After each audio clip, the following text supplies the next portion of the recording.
I think what's important is the new frontiers of technology that are evolving.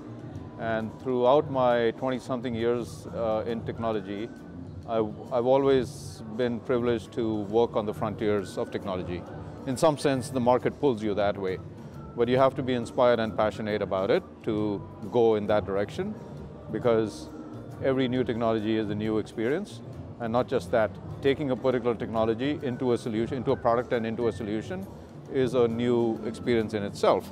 So when I started my career in beginning 90s, I actually was privileged to deploy the largest TCP/IP, the largest commercial TCP/IP, second largest commercial TCP/IP network of the world. And that's at the dawn of TCP/IP, which then grew into the internet and web and mobile, and the rest is history, and cloud, and the rest is history.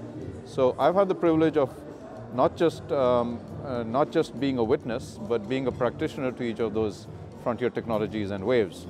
So where we are now is IoT and blockchain. Of course, blockchain is new, it's only 10 years old.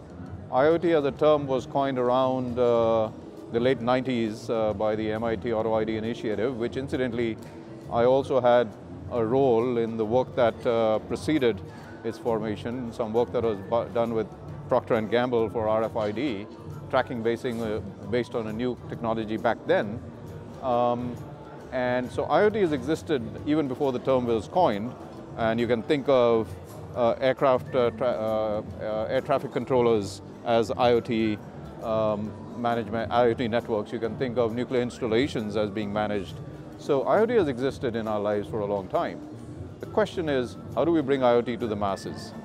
And when we bring IoT to the masses, we begin to think of, tying this into the automotive discussion, we begin to think of the vehicle, not just as a vehicle, but as a node on a network. We begin to think of the vehicle not just as a vehicle to transport people, but as a vehicle for mobility. It may or may not have people in it. So the function and behavior of the vehicle then changes. And if you begin to think of it as a node on a quote-unquote IoT network, you now have to manage the scale, manage the economics, manage the credentialing, manage the identity. The nature of transactions of that physical asset is surrounded by this envelope of commercial transactions, which needs a platform, software platform to manage the nature of those transactions. So that's the tie-in that blockchain provides in handling the transactions and the economic envelope for mobility, not just automotive, but also consider drones and so on and so forth.